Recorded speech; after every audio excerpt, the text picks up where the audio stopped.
Civilization V is known for having had a bit of a troubled release. I thought with Civ 7 going through something similar, now would be a good time to talk about my history with the game, and my recent experiences giving the expansions a fair shake. I played Civ 5 on release, built a few Utopia projects, and I was quite disappointed by it at the time. Enough that, when Civ 6 came around, I didn't even buy the game. So I can't speak for Civ 6's release, but 5 on release I did not like. But let me tell you why I changed my mind. First, though, let's get the inevitable Civ 7 comparisons out of the way. I'm seeing a lot of people saying that Civ 7's launch is rough, but so were the other games, especially 5, as if that makes it okay. If you're a fan of Civ 5, don't let them bully you into buying the game. I think that's a false equivalency. The first reason is critically, it was actually hard to find information about Civ 5's launch troubles. All of the contemporary reviews from major publications were completely glazing it. I had to dig pretty far to find some sources that matched my experiences with the game. Civ 5 had a 90% on Metacritic after its release. Civ 7 has an 81%. I don't take too much stock in what IGN has to say, but they were not talking like this about Civ 5 on release. The second factor is the context. Civ 5 was underbaked, and it was priced at $50. Civ 7 is also underbaked, costs the same amount adjusted for inflation, but in addition to that, it comes with DRM shitware, and they're trying to squeeze consumers for all they're worth with an excessive run of DLC. It's the combination of all those things put together that begrudge me to Civ 7. If one or two of those problems were removed, like if they just dropped the price, I would have less of an issue with Civ 7. The same way I never had that big of an issue with Civ 5. But to summarize the issues with Civ 5 on launch, the AI was bad, the gameplay had transparent balance issues, you could just puppet state the whole map and happiness didn't hold you back enough, and there just generally wasn't enough content and half of it was not usable. I don't remember there being any issues with the UI.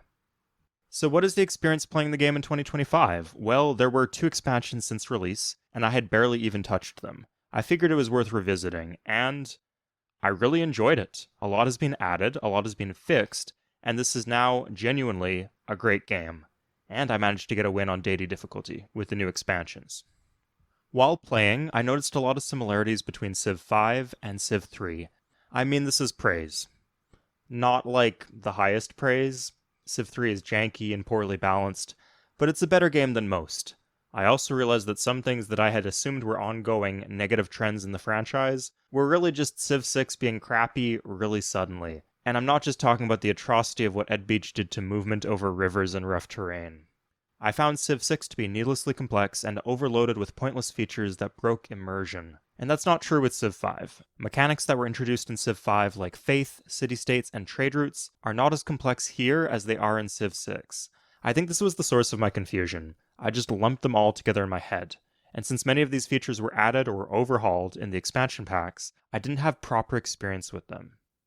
On release, I remember the game was underbaked. There just were not enough levers that you could pull to control your empire. So with the content from the expansions, it reaches a sweet spot where there's depth, but you're not spending 5 minutes staring at overlays trying to figure out where you can put a national park. The game has a more defined Art Deco visual style, and this is reflected in the UI, which is actually great here. This was a complaint I had about Civ 6, that, for example, the city screen just had way too much stuff going on. And again, I thought that to build up that much bloat, it had taken the course of several games. But no, Civ 5 doesn't overload you with information, and the information it gives you is displayed in a way that's really aesthetically pleasing. To compare, here's the same nation in Civ 5 and Civ 6.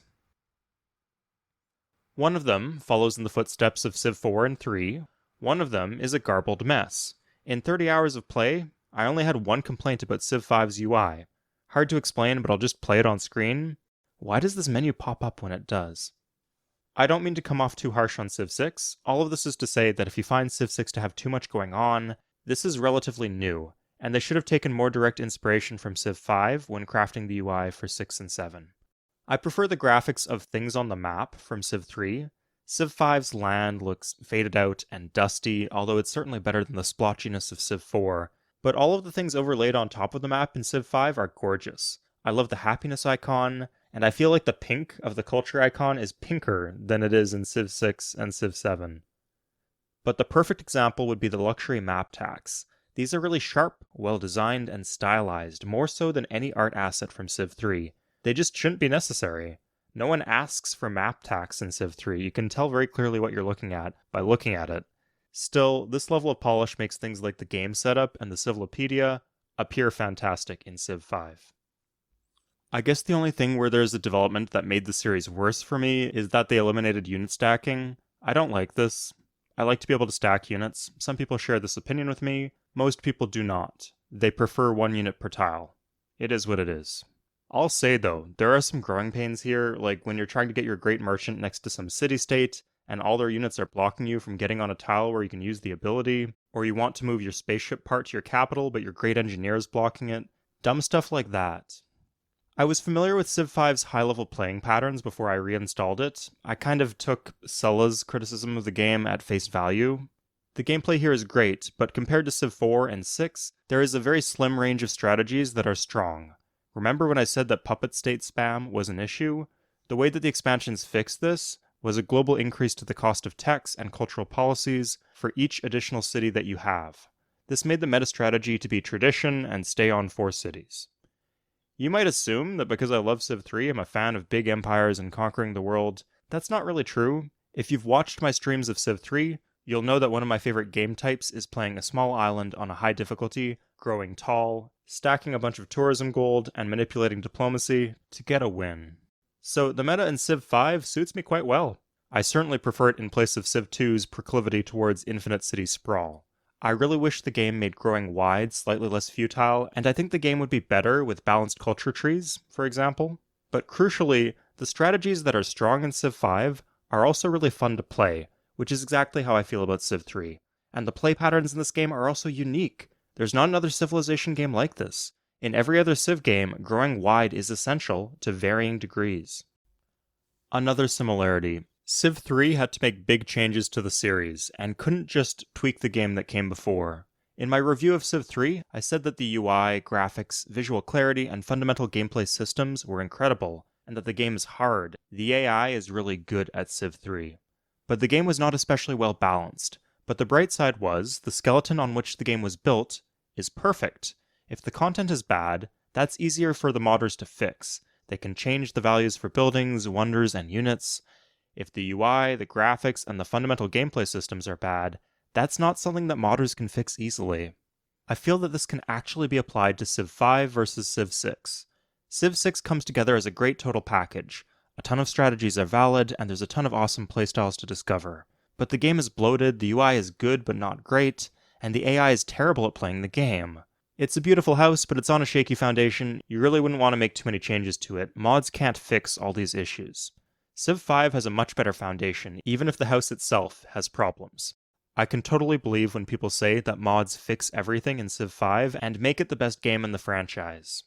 At the moment, if I had to rate them, I'd say Civ 4 with mods is better than Civ 6 with or without mods, is better than Civ 4, is better than Civ 5. But I'm looking forward to trying Vox Populi. If it does a quarter of what I want it to do, I could easily see this game being better than Civ 6, maybe significantly better. Let's talk diplomacy. I've always thought of the AI from Civ 3 as being like Fat Tony's gang from The Simpsons. Lovable scumbags. You know that scene where Homer walks in on Fat Tony slamming the mayor's head with a baseball bat, and Fat Tony looks at Homer, clearly shook by his judging glare, and says, "What did I do?"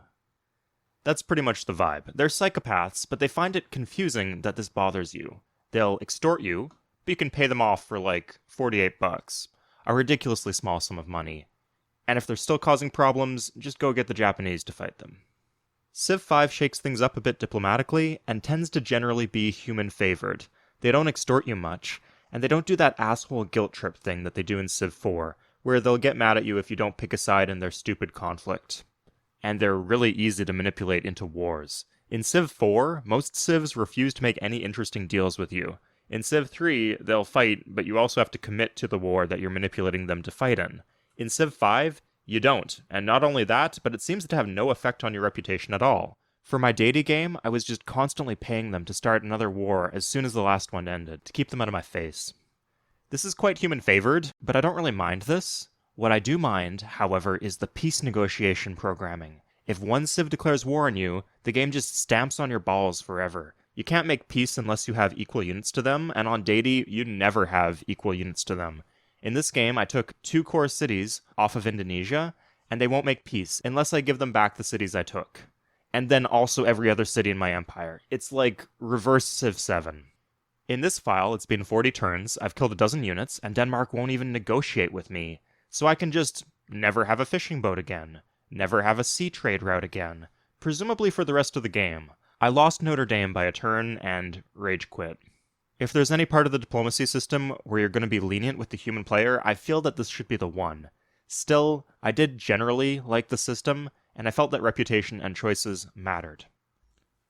Let's do a rundown of some things that I like about the game.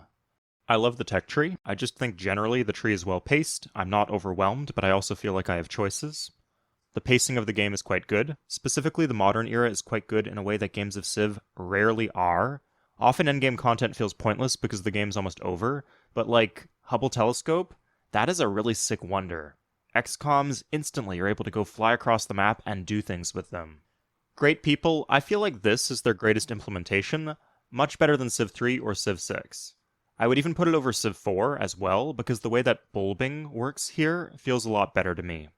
Wild take, but I actually do not mind global happiness as a mechanic. Any issue that I have with it has to do with balance. I think all wonders and national wonders here are pretty cool. They do interesting things, but it's not like Civ 6 where one wonder has 8 lines of text. I love stealing workers from city-states. I don't care that it's clearly an oversight, it just has not stopped being funny since I did it for the first time, and I think that I'll get a few more dozen hours of laughs out of it. So yeah, this game had a bit of a troubled start, but I don't think it's as bad as Civ 7 is right now. Expansions made it better, balance patches made it better, and I'm sure that mods make it better too, so I'm really looking forward to trying them. Alright, in the comments, let me know which is better, Civ 4 or Civ 5. I'll see you guys next time.